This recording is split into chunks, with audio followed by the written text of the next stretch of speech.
Good morning, gentlemen. Good morning.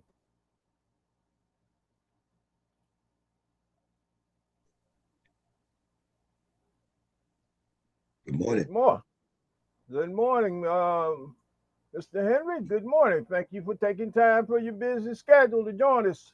Okay. All right. Okay. Mr. Shirley. No, it's just the two of us. No, we should have Mr. Will Shirley also. He's joining right now. I'm going to have him on in a second, and we're going to get the show on the road. Okay.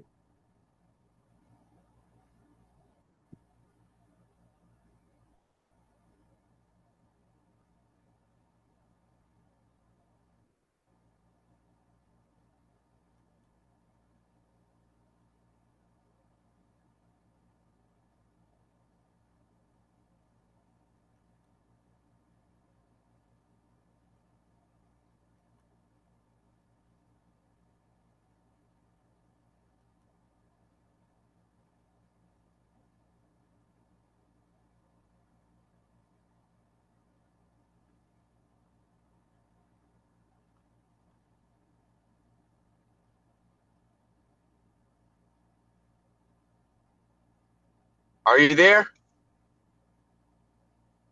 Hello? Hello. Okay. Okay. Good morning, Will. Good morning. Oh, hold on. Would you Driving. unmute Will, your mic? Okay. Okay, good. Can you hear me, Can Will? you hear me? Yes, I can hear you. Can you hear me? Can you hear me? I can. Oh, you can't hear me? Yes, I can. Okay. Ron, can you hear me? Will, you need to unmute. Yes. Will, you need to unmute your mic. His mic is on mute. I'm hearing him, Ron. Can you hear me, Ron? I can hear him, but I can't hear I can hear you, but I can't hear him. Oh, I hear him. Okay. So I don't know. Well, let me see what I can do here. All right. Well, let's get the show on the road. Show on the road. Okay. Will. Yes. Okay, now I've got you. Okay, let's get the show on the road. Good morning, gentlemen. Welcome to another exciting edition of Solar Now in the Future with its economic impact on Black America.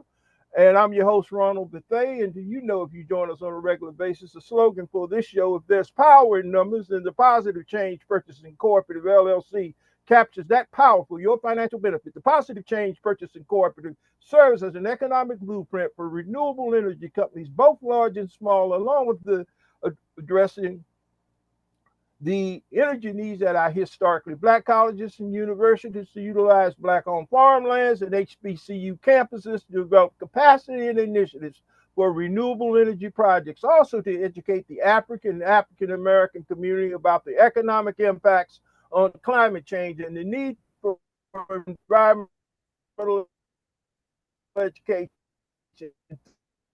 through Black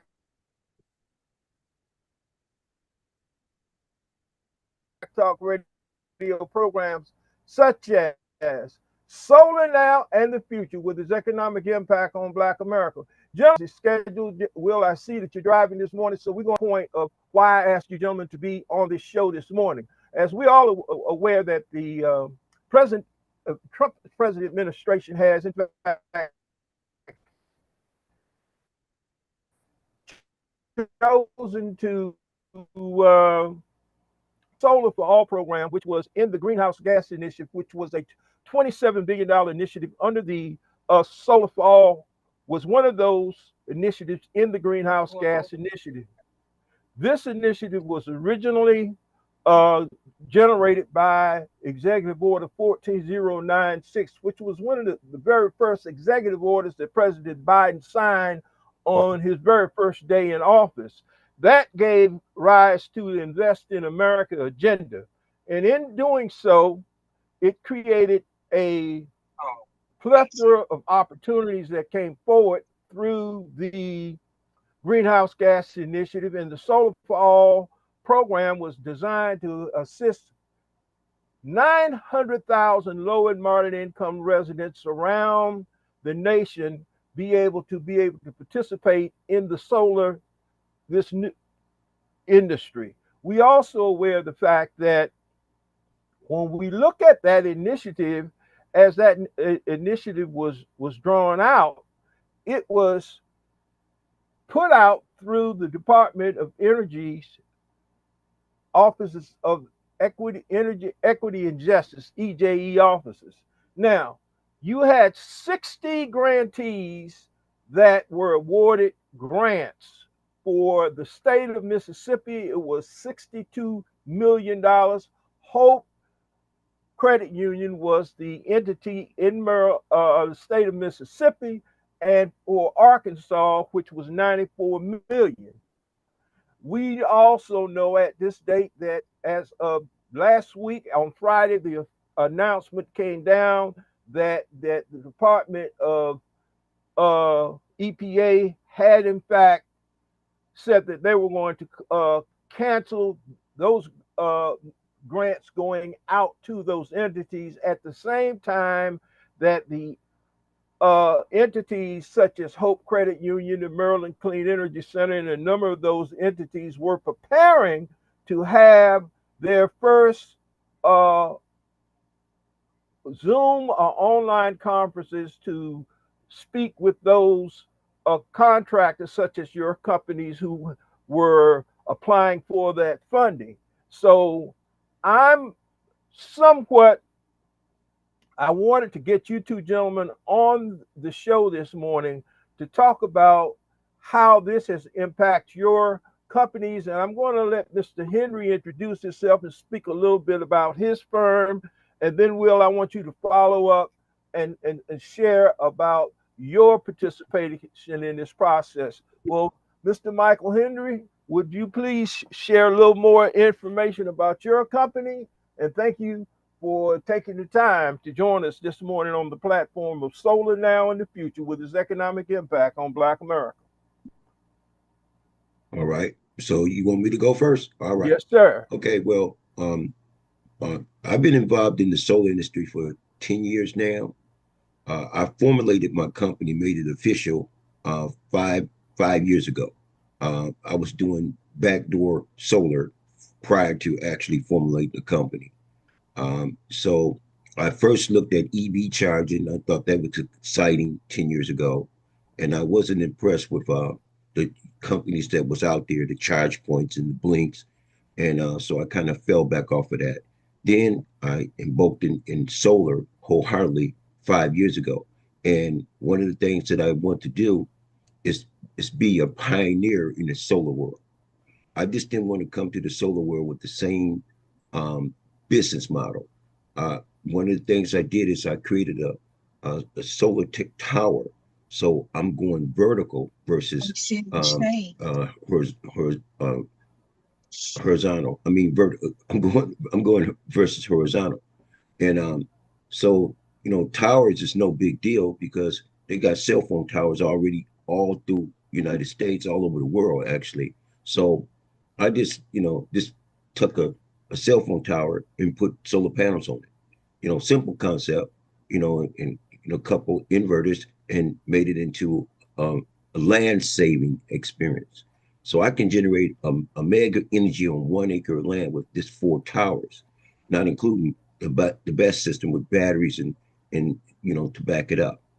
That makes it a perfect mix for any kind of government program or a nonprofit organization that wants to do a community project and don't have a whole bunch of land. That was my premise. And now going forward, I'm looking at other opportunities outside the United States, because right now, as you guys know, the solar world is kind of being choppy, is not as favorable as it should be. I'm anticipating it coming back to reality in a minute, because as these data centers and as these quantum computers and all that stuff come to play, what they're going to realize is that fossil fuel and nuclear plants is not going to be the answer, and they're going to have to get back to alternative energy. So I'm in it for the long haul. We have done several products throughout the United States. Our first project with the tower was in Canada, and I moved it here in the United States. I got a project I'm working on in Trenton, New Jersey. I got a project I'm working on in South Carolina. And I even, believe it or not, I got a small project going in Mississippi. So, and you know, That's surprising. yeah, because to get them to buy the utility company to buy the excess energy, what I'm doing is I'm doing a Jeff Bezos move. I'm doing a research and development. So, it's because it's research and development. I don't have to, pay taxes or anything like that. And, I'm turning it into a scientific project and, to prove the business model out. So Yeah. that's how I'm getting around it. Okay.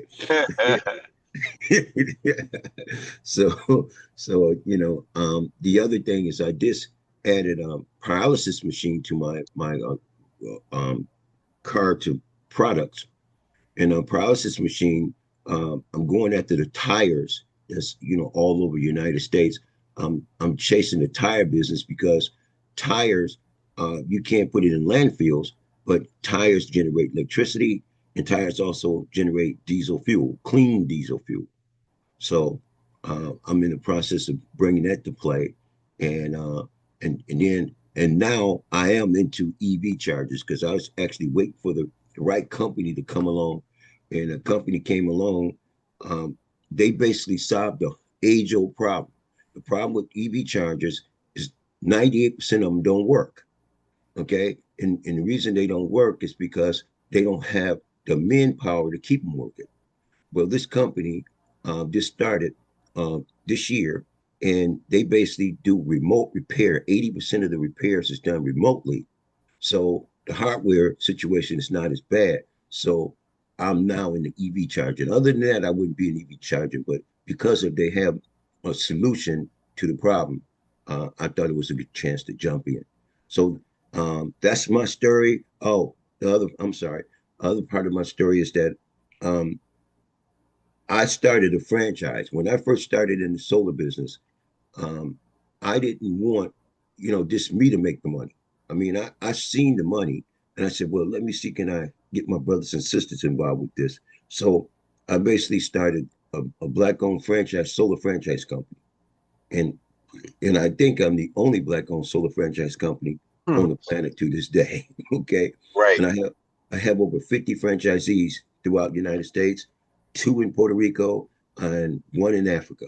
So I'm doing what I got to do to spread the wealth, and at the same time, create a safe environment for us to live in. So Well, that's it. I want to thank you, Mr. Henry, for introducing yourself and what you're doing with your company. I mean, it's very, very exciting, and Gridmaster Solar One has seemed to have sort of a different twist, but a very, very dear friend of mine by the name of Will R. Shirley with Sundial Solar USA. I want you to step right to the plate. Will has been a pioneer. He was one of the starting founding members of the National Association of Blacks in Solar, which we started together some years ago. And we've been down the road a little bit, and we've got some history. So, with that being said, Will, would you sort of share with our listening audience a little bit about Sundial Solar USA and some of the things that you're doing there in the state of Mississippi, and the impact of this raking back of this $7 billion Solar for All grant, because you had done a lot of groundwork in terms of organizing the various parishes the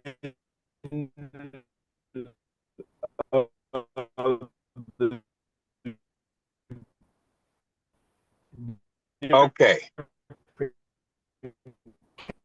counties there in Mississippi, people and things their ways. Yes, yes, sir. Thank you, thank you, thank you. And Mr. Henry, nice meeting you. Nice to meet Uh, you as well. you mentioned Fed franchising, and I'll get into our history in just a minute, but I want to talk about this point. Uh, our company has been considering franchising for about 6 months. Okay. Uh, we don't know how to do it, but we Okay. do have some people who do know how to do it. Hmm. So, I don't want to step on any toes, but we'll be entering into the franchise scenario ourselves, Okay. but let me just give you a little, everybody and the listeners, a little history on Sundial Solar. Sundial Solar started actually back in 2009 under a different ownership. I actually bought the company. I worked for the company at that time as operations manager. Uh, once once the company, we're in Mississippi. It started in 2009, and people in Mississippi at that time really did not engage in solar at all. Many people did not know what a solar panel was. Uh, we started with in an environment in a market that was very averse to any type of renewable energy. Um, in that process, though, we pushed forward. And in 2016, the company actually was sold to me. I bought the company in 2016, but before that, we were also founding members of the Gulf States Renewable Energy Industries Association, which is a three-state association: Mississippi, Alabama, and Louisiana. We help. Hey, I'm sorry, my dog is in the car, gentlemen, and in the listening audience. I'm sorry. Hold on. Hey, stop. Um, so we have found that organization, and that organization Well, has well, been well, has been able to help us in our policy initiatives that Sundial Solar wanted to see happen. So we got some things done relative to policy, trying to soften the market. Um, uh, that in doing that, we traveled across the state. We have pretty much installed in every part of Mississippi solar in every part of Mississippi. Our history uh, is a combination of delivering services to people, and also uh, delivering policy change policy change to the state of Mississippi. We've since I've since I bought the company, I was able to spend quite a bit of time in the Delta of Mississippi, uh, uh, pushing or advising people on what was to come. And what was to come was the Solar for All program, of which Mr. Ron Bethay actually introduced me to basically the creator of the Solar for All program in Washington, D.C. I met with that gentleman. I had conversations with that gentleman, and based on those conversations, I was able to be a little bit more knowledgeable about the Solar for All program from the standpoint of um, I'm getting some attention here. I'm sorry, some people is trying to call, but what we're able to do was inform the people of Mississippi about the Solar for All program, and that program, even before it was formulated to go, well, if right before it was formulated to go nationwide. Hold on a minute. Stop it. okay. With that, Will, let me sort of share with our listening audience some of the information that they need to know about the Solar for All program. The Solar for All program actually started as a pilot here in Washington, D.C. in 2011. It was started by Ted Tribute, who was at that time the director of DCSEU, which is the DC Sustainable Utility. It contracted with the Department of Energy and Environment here in Washington, D.C. And at that time, they had a very, very, very small budget. That budget grew up to about 20 million a year, which DOEE contracted the DC Sustainable Utility, which paid all of the solar installation and design firms that were actually doing the installs in the 8 wards of the District of Columbia. Yours truly, I did a lot of public speaking and testifying in front of the DC Council and around town. And we were able to attract and get about 40 people who actually put PV systems on their roof, because they had heard me on various radio shows here in the district advocating for this Solar For All program, and for the Biden and Harris administration to pick this program up and take it national. Well, it was adopted by the Biden and Harris administration, and we know that the program was called the Solar For All program, which was $7 billion was put in that particular program. Now, what has happened with that program? Michael Regan, who was the first African American who to head the EPA, they were under a short time frame or timeline in terms of how did they get this money out the door. Back in 23, they actually had a town hall meeting at Coppin State University in Baltimore, and they decided they would go with CDFI's, Community Development Corporations, which most of our African Americans and communities of color, Hispanic communities, have CDFs in their communities, community development corporations, already set up. Some are credit unions and some are nonprofit entities. So what happened was they transferred $20 billion and put that under Citicorp right before the end of the Biden-Harris administration. And this is nothing that has not been done in the past.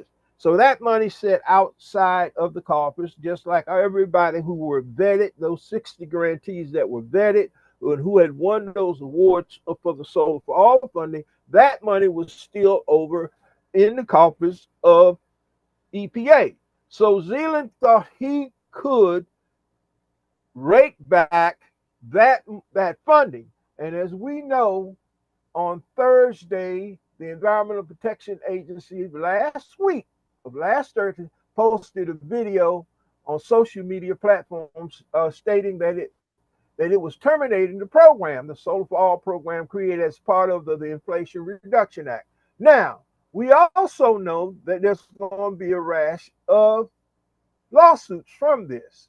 And the different entities have also vowed that they were going to fight in court. So this is headed to the court. So this is not done yet.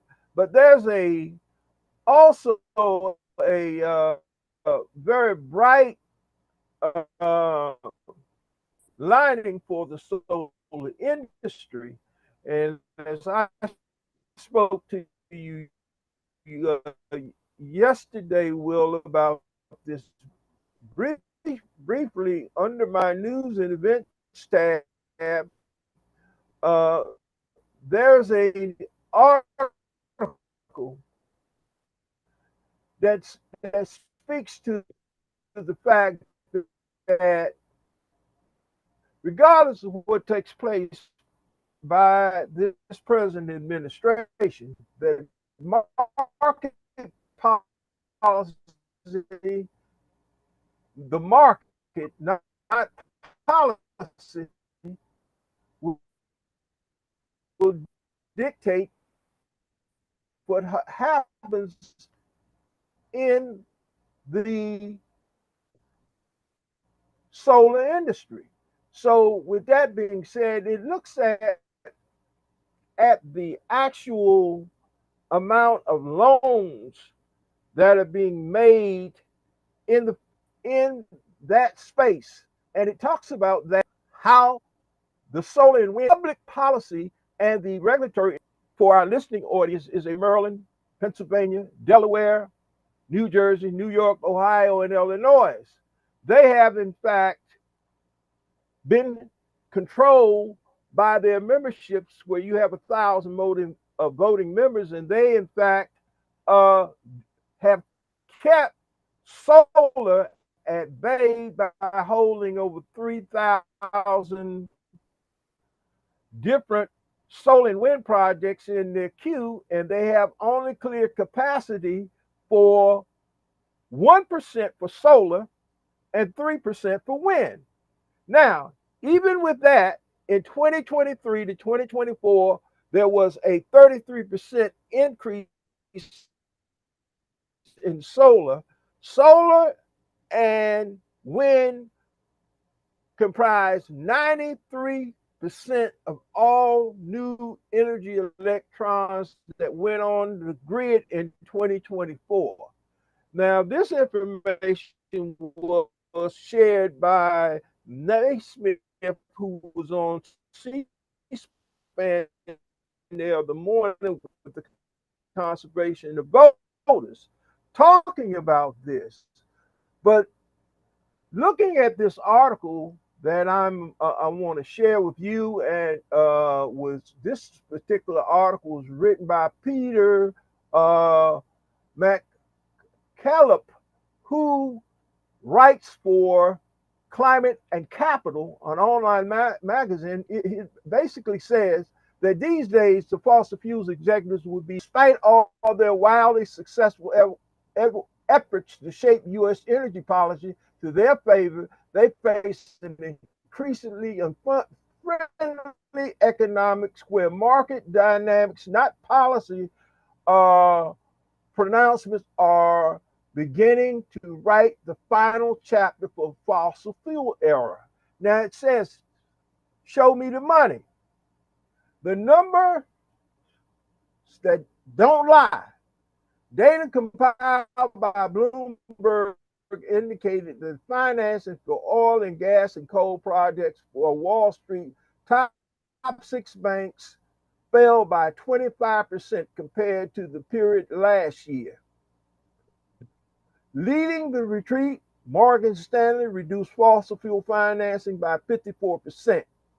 JP Morgan Chase, historically a major supporter of oil and gas, trimmed its lending approximately. The first decline of global upstreams of oil and gas spending for 2020 coincides with reduction of lending. Now, as we begin to look at this industry, we know that the solar and wind industry is specific solar because of the ability for it to be built and come online much faster than everything else. And battery storage has made it much more competitive in the marketplace. But I want you gentlemen to how many projects that you had in line as relates to the Solar for All funding and projects.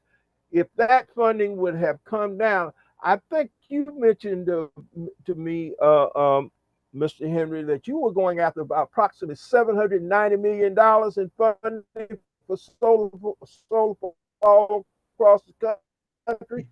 Yes, yes, I was. You can speak about what you were doing in Mississippi and Arkansas. Mr. Henry. I was actually going to all the nonprofit organizations, Boys Club, Girls Club, the YMCA, the churches. Mr. Henry, could you speak? Are you muted? No. Will, can you hear me? Oh, yes, okay, I can hear you, Henry. I thought you were muted, but I want you to speak to that issue about the time and energy. Okay, so like I said, I went after all nonprofit organizations because I seen the Solar for All project. It was made for me. Yeah, okay? I can hear you too. Go right ahead. Okay. It was made for me because the stipulations was no less than 3 megs of energy and no higher than 5 megs. Okay. So I can create 3 megs of energy on 3 acres of land. Okay, so a lot of nonprofit organizations had 3 acres of land, and it didn't all have to be in the same location. I can put it on this side of town, that side of town. It didn't matter. So it was a great event for me. And my problem is I talked to all those 60 organizations that you talked about. Um, I had contact with all of those people, and I actually designed a way for them to get the monies. Uh, the the Arkansas group, they had reached out to me because they was very concerned about the data centers and not having blackouts. So the Arkansas group that was getting the money, we came up with a plan, and I still have the plan. I'll share it with you guys. We had the plan to be able to move the money from the nonprofit organizations into the field. Because when the nonprofit organizations got the money, well, when they said they was going to get the money, they didn't even know what to do with it. So that was one of the things that was, my problem is that, yeah, I had got all these pastors and all these nonprofit organizations fired up, but we couldn't get the check to fly.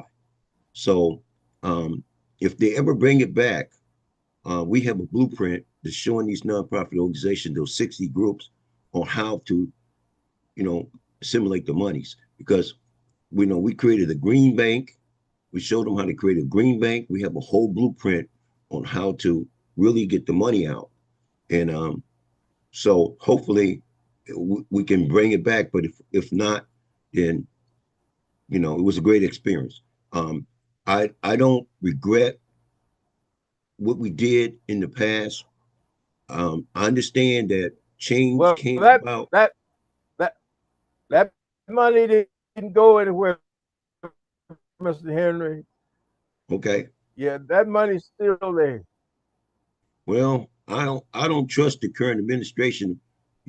We think the money is there. I mean, we look Yeah, up go and right ahead, Mr. Henry. Yeah, go ahead. we think the money I is was just in there.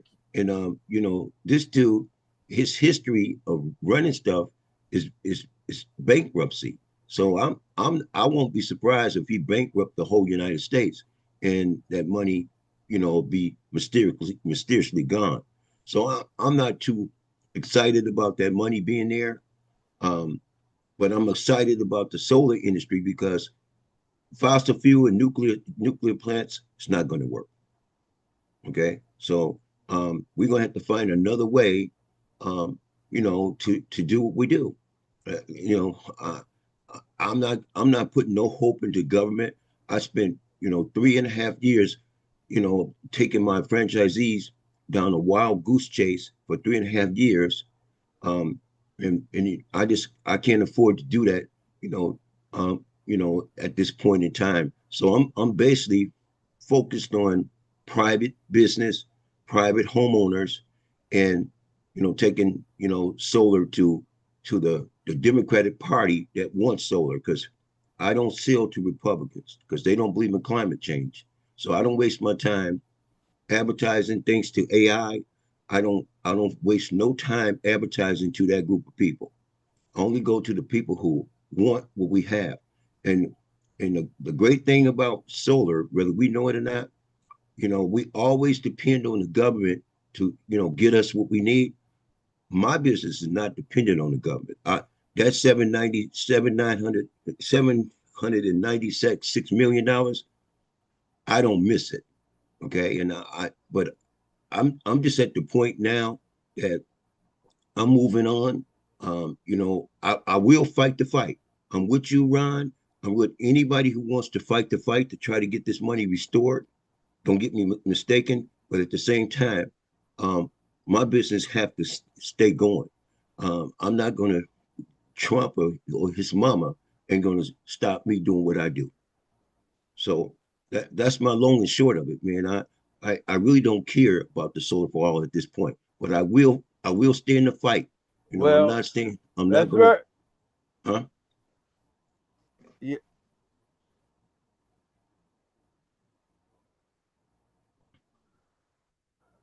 Hello, I Ron? I did, Ron. We didn't hear you at all. Yeah, Ron? Ron, you're breaking up.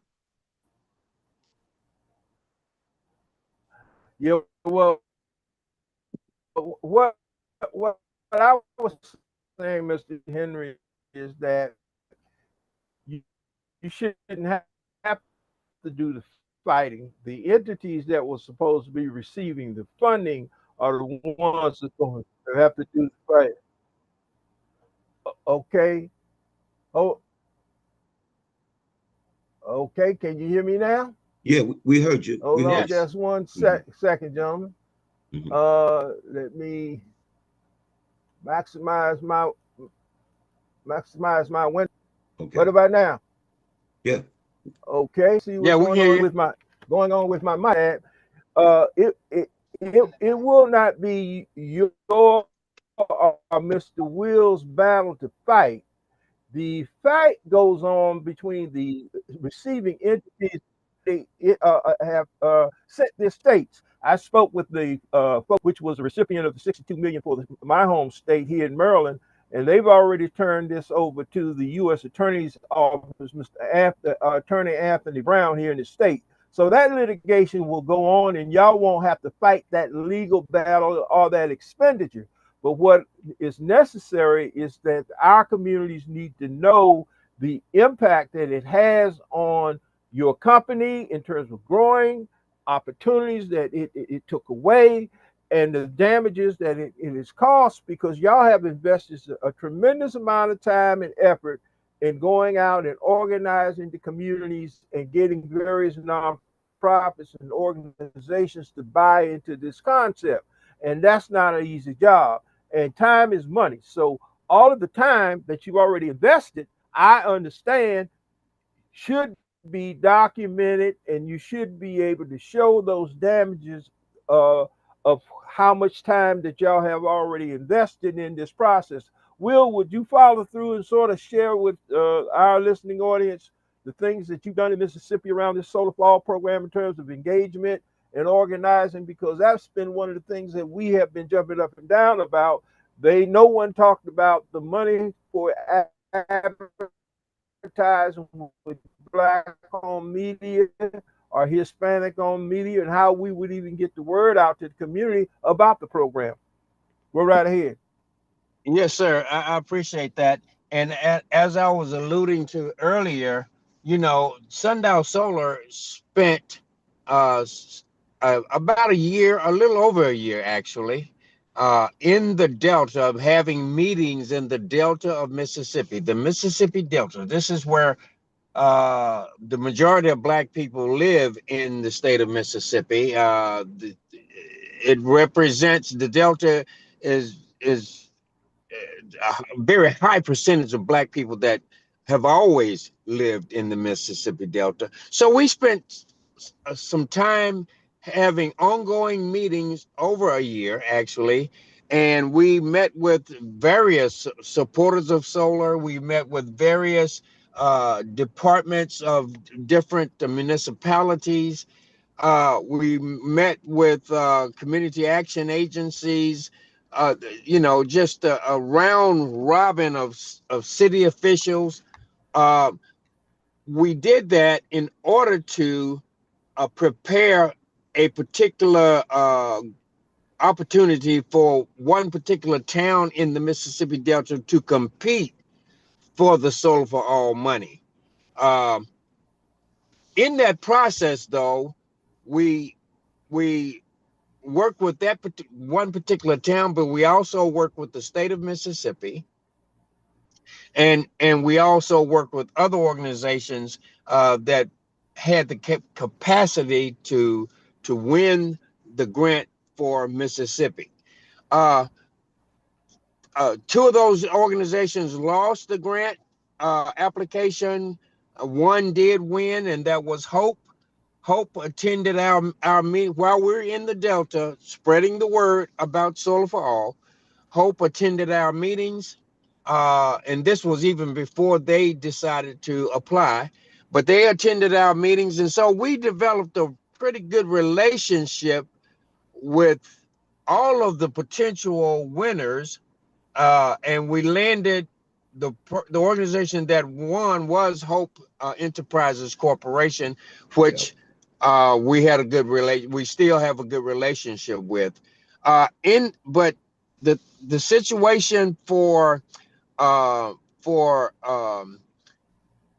the grant process is a little bit different from Groundswell or other participants in the Solar for All program around the country.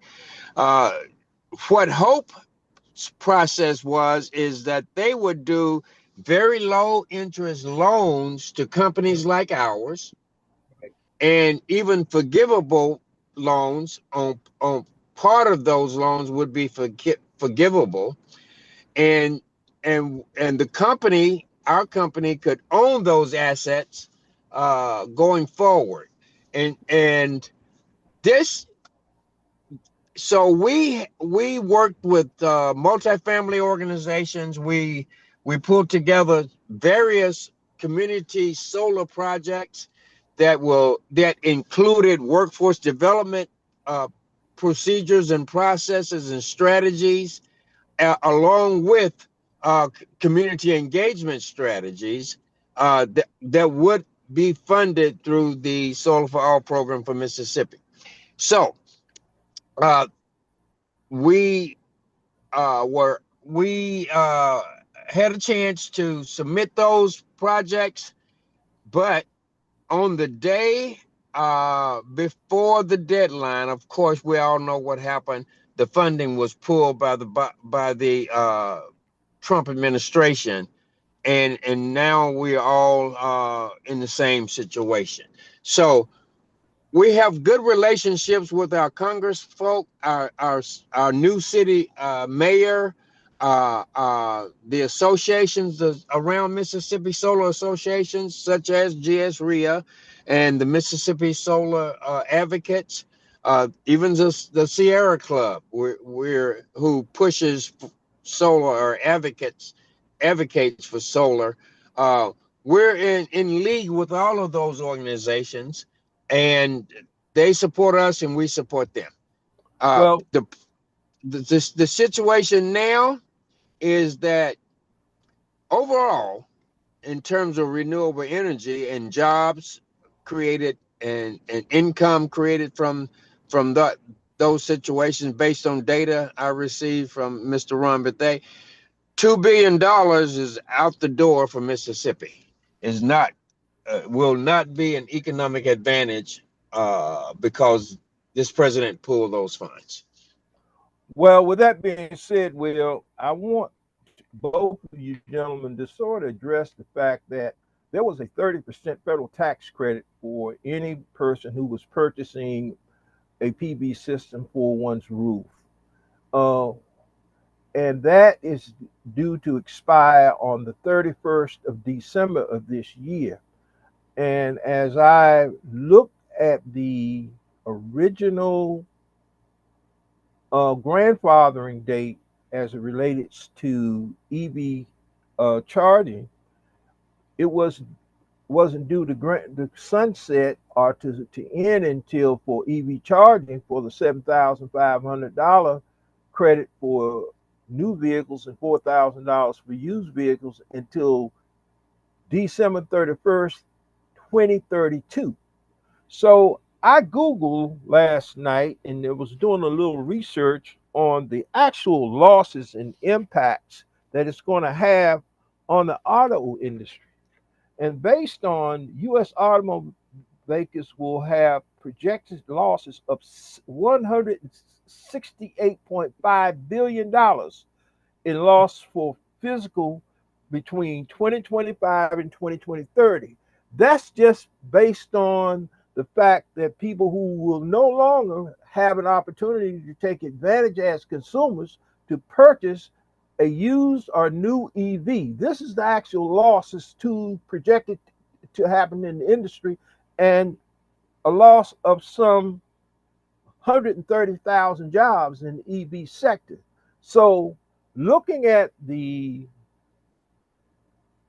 date of the 30% federal tax credit being moved back to December 31st of 2025, I'd like to get your gentlemen's opinion on how you see this impacting the industry, especially for those communities of color. You can go ahead and lead off on that, Mr. Henry. Okay. Well,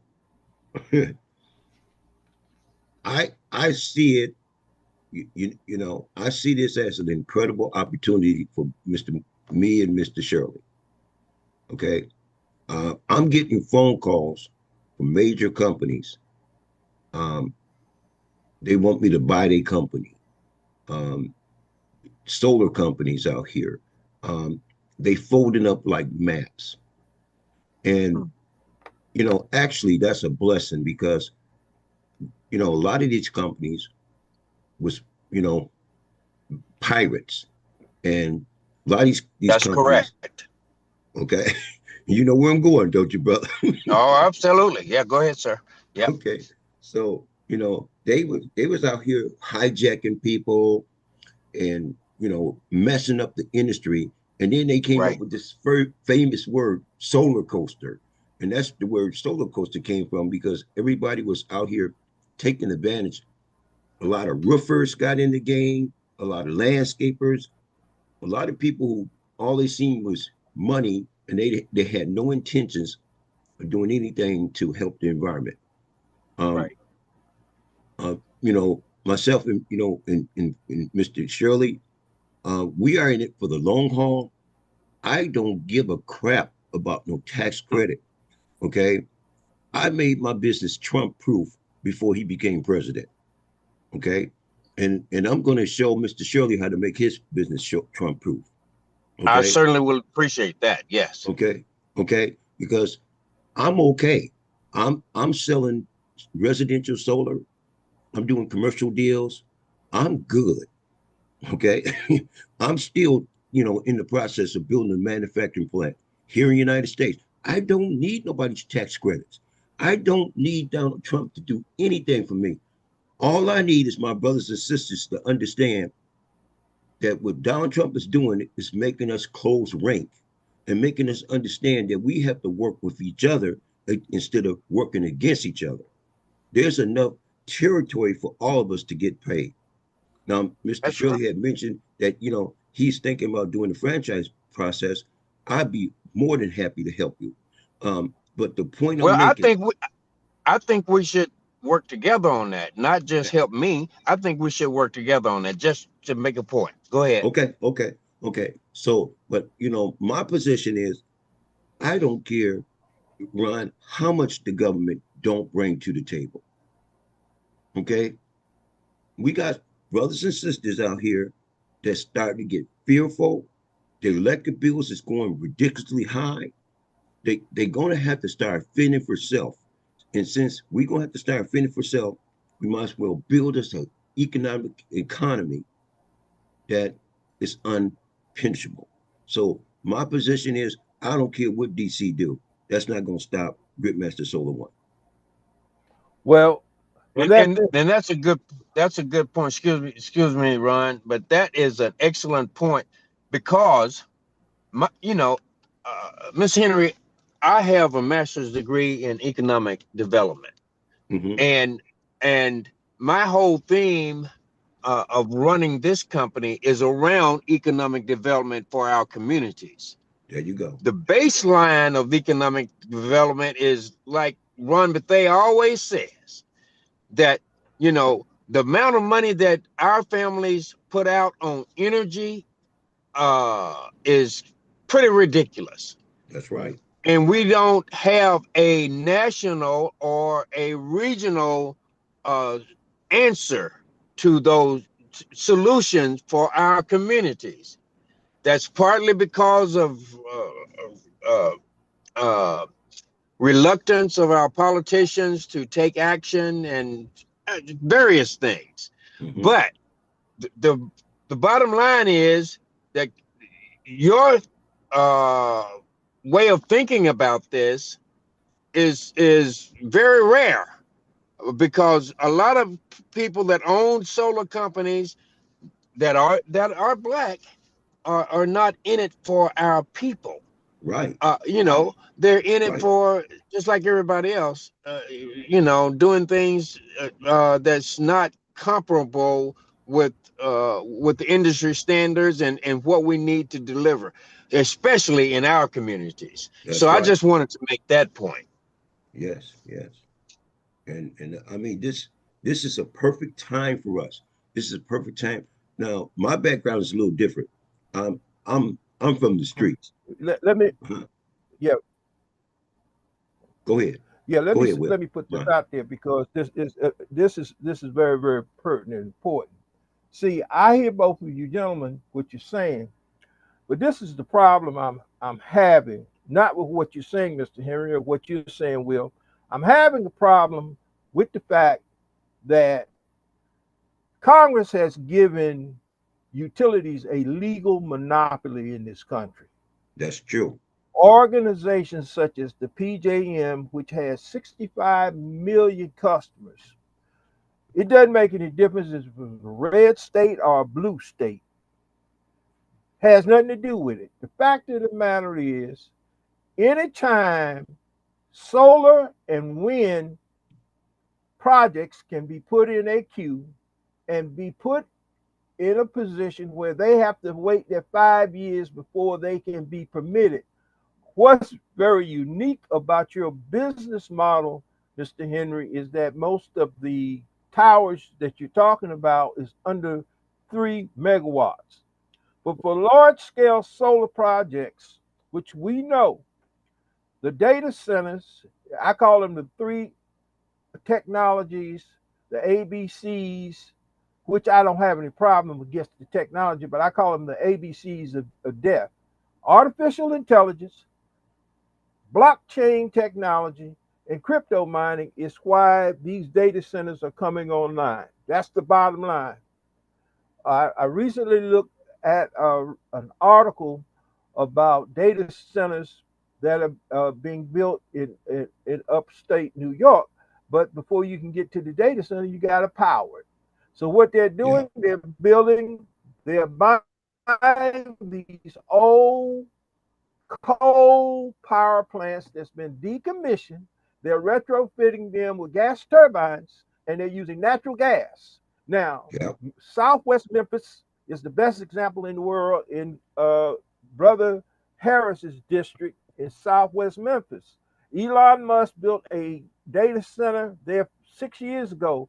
He came in, he bought off the politicians, black, white, orange, green, and purple politicians. That's He right. bought them out and he said on the permit, we're going to have 15 turbines, gas turbines, powering this data center. When somebody went out and checked, they found out they had 35. Now, EPA came in and they assessed the air quality and they looked at the cost to everyone. It's something called, what's the price? It's called breathing clean air. The asthma rates have increased at over 1,000%. Cancer rates have gone up. So when we begin to look at this situation, as well as what the tech companies, even though they have the money, they're refusing, and we have the technology. They are refusing to put the caps on these stacks on these old plants to capture those greenhouse gas initiatives with those carcinogens in the air. So people are paying with property it devalues your property as well as your health. So when we look at this thing, how does this play out? This plays out with the annual wholesale capacity auctions, which are being driven artificially. 9 governors sent letters to the PJM regarding this.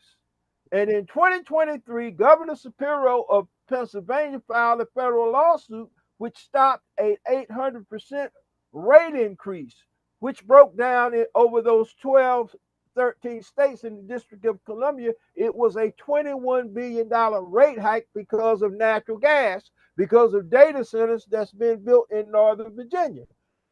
Now, flip that and fast forward. Trump called a meeting in 2024 when he was running for office and so they told the tech and fossil fuel industry put up $1 billion and you can do whatever the hell you wanted. As soon as he did that, the annual wholesale cost in 2024 jumped from the wholesale annual cost was $34.17 for a megawatt day in 2022. In 2023, in 2024, it jumped 686%, where we were paying up here $2.2 billion over those 13 states in the District of Columbia for electricity costs. That accumulated from $2.2 billion up to $14.7 billion in electricity costs. In 2025, we just had the annual wholesale auctions for last week. There was another 22% rate hike over top of that. So we as consumers are paying for this, what I call it, our own demise, and we don't have any choice because they can legally, and they are passing these costs directly onto the consumers. So we have to get our public educated around this to vote these bastards out of Congress because they are allowing this to happen. This is not no voodoo. This ain't nothing slick. Ain't nothing. Everybody's paying. Even those folks who don't understand how regulatory entities such as MISO, PJM, and the other 9 regulatory entities play a role and the impacts on their daily bottom line, which is their gas, water, and electric bill, because those are pocketbook issues. And if we begin to educate folks around those issues, I think that we can make some headway. I've already identified out of the 133 billion, we know that 109 billion went to red districts where you are. Right. The majority of those energy projects are in those red districts. Well, the GOP voted against their own interests. That was one of the reasons why they held that bill, that I call it the big brutal steal up, HR 1, before it passed. So we have to be educating our people around the issue of supporting the Michael Henry's and your company, Will Shirley's, at Sundown Solar, and the role that y'all can play in educating our people around this, because y'all are not being given the proper audience that you need and coverage that you need to speak about these issues on even Black Owmed news media, because they are ignorant of the facts. And the fact of the matter is, those 177 corporations, because QCell can't pick up and move from Dalton, Georgia. That's in Marjorie Taylor Greene's district. That's $3.1 billion that's been invested there. And I have the list of those corporations. So what we're doing right now, we're organizing a national media campaign. I've identified those corporations that can underwrite the cost of this campaign, and we need to get our heads together and a strategy together to move this forward. Gentlemen, we've come to the end of another exciting edition of Solar Now in the Future with its economic impact on Black America. I want to thank you, Will. I want to thank you, Mr. Michael Henry, for taking time out of both of you gentlemen's busy schedule to join me on this platform. That as I tell my listening audience, we're not the greedy but the needy here on this platform. So anyone can go to my website at positivechangepc.com. You can click on our news and events tab, and you can see the data bank that we built since 2016. You can listen to any of our audio or in our shows. We have been charged. We don't charge our people a dime for this. But the fact of the matter is, it takes a commitment by me, and I have to feed my family. So with that being said, anything that the listening audience wants to donate, as we say, we're not the needy, the greedy, but the needy. So With that being said, gentlemen, thank you for your time. And I want you to close with whatever you'd like to say, Will, and also Mr. Michael Henry, to our listening audience. Go right ahead, gentlemen. Well, I'd just like to say, Mr. Henry, just listening to you today gives me a little burst of energy, because I don't know too many Black owners like you, and what you are doing, and what your whole modus operandi is. It is to help the community, and that's exactly where I'm coming from. So I'd like to work with you in the future to build something bigger and greater and better for our communities, if you'd have me, sir. And to the listening audience, look, the time is now to start moving toward renewable energy and activating your communities to do so. So if you're out there listening, these light bills are not going down for our communities. They're going up tremendously. Let's create a strategy together with organizations like Mr. Henry's, our organization, Ron Bethay, who is the premier solar researcher Black in this country. Let's put our minds and hearts together to make our communities better. That's what I need to say. Mr. Henry? Well, hey, I'm just going to just ditto what Mr. Shirley said, especially thank you, Ron, for, having us a platform to be able to voice our frustrations and our opinions, and at the same time come together as Black men should do. We should find opportunity to always work with each other instead of working against each other. So it's an honor, to be working with you, Mr. Shirley, and to work with Ron to make sure that we keep Ron in this deal.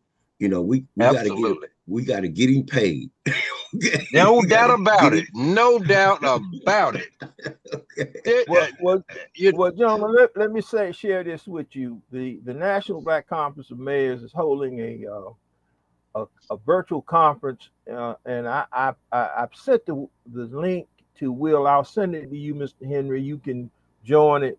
But we need to get this on the agenda, because both of you gentlemen are also working on initiatives on the continent. Both of you have projects. Mr. Shirley has a number of projects that's going on.